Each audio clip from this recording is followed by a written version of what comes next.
O Espírito da Verdade, ele explica assim: o Espírito, a gente encontra muita gente que às vezes vem falar com a gente e fala assim: puxa, eu queria tanto saber como está o meu pai, eu queria tanto saber como está o meu filho, como está a minha mãe, como está o meu irmão, né? Como está a minha esposa, o meu esposo. Assim, cada um vem com: será que está bem, que não está? O Espírito da Verdade, ele explica o seguinte: quer saber se um espírito está bem? Como foi a vida dessa pessoa? Foi uma pessoa que praticou o bem? Ela está bem. Se era uma pessoa que era materialista, muito voltada ao material, muito voltada ao lado sensual, egoísta, essa pessoa, esse espírito poderá estar com problema e poderá estar em perturbação algum tempo, até porque observe que tem pessoas que desencarnam e daqui a uns dias algum familiar vem e fala assim: eu sonhei com ele, eu sonhei com ela. Então pode ter esse contato. E tem outras pessoas que não têm contato nenhum, fala mesmo, como é que tá, não, né?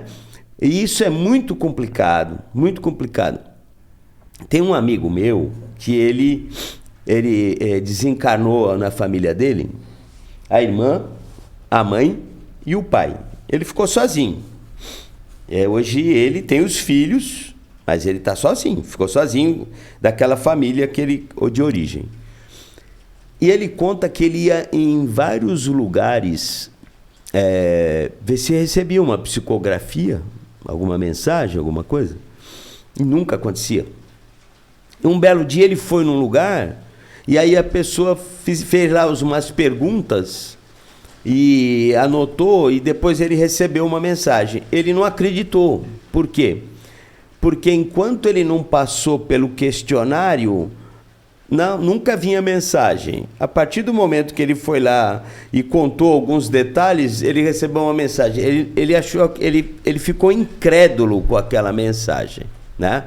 Então, isso é uma coisa que paira na cabeça das pessoas. Como é que estava? Será que está bem?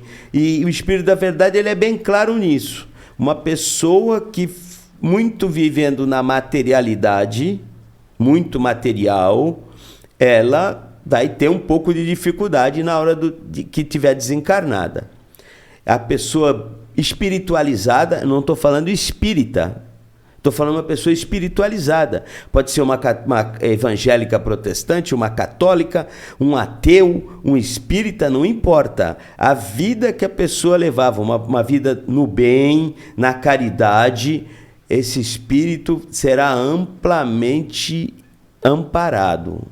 Será um reencontro harmonioso com aqueles que já se foram. Então, como é que se a gente fosse imaginar assim, isso nos é cerceado o dia do nosso desencarne. Nem Chico Xavier soube o dia que ele ia desencarnar. Emmanuel falou para ele que seria num dia em que os brasileiros estariam muito felizes. Seria um dia de muita alegria no Brasil. E foi o dia que o Brasil foi pentacampeão do mundo. Então, a gente estava comemorando o pentacampeonato, diga-se de passagem, decidido em pênaltis, onde um grande jogador lá, o Baggio, perdeu um pênalti, chutou fora. Eu acho que essa foi antes, hein? Não, em 2002. Não, a de 2002 foi da Alemanha. Não, 2002. Faz 20 anos que Chico desencarnou. Não, sim, mas essa da cobrança de pênalti foi em 94. 94? Não pode ser. Não pode ser, porque o meu filho nasceu em 93 e ele foi com a Itália. Depois você pesquisa aí. Alguém vai comentar aí, vai salvar a gente. Mas a de 2002 foi com os 2 gols do Ronaldo no final contra a Alemanha, não foi? Foi. Mas o Chico desencarnou Isso foi. O Chico desencarnou em 2002. Chico desencarnou em 2002. Isso. E em 2002 teve um campeonato mundial. Não, foi a Copa do Mundo 2002. Foi isso mesmo. E de repente a gente comemorando, e aí o jornal, a Globo entra e fala assim: faleceu o médium Francisco Cândido Xavier. Então, isso marcou muito assim, né? No momento de alegria e havia sido revelado. Então, a gente não sabe o dia do nosso desencarne. A gente pode sentir que as nossas forças estão diminuindo, que o nosso fluido vital está acabando, mas a gente não sabe precisamente quando será. Por quê? Porque pode haver uma doação de uma pessoa que tem abundância. Por exemplo, há casais que eles têm tanta afinidade que um nutre o outro de fluido vital. Por isso que muitas vezes um desencarna, meses depois o outro vai e desencarna também.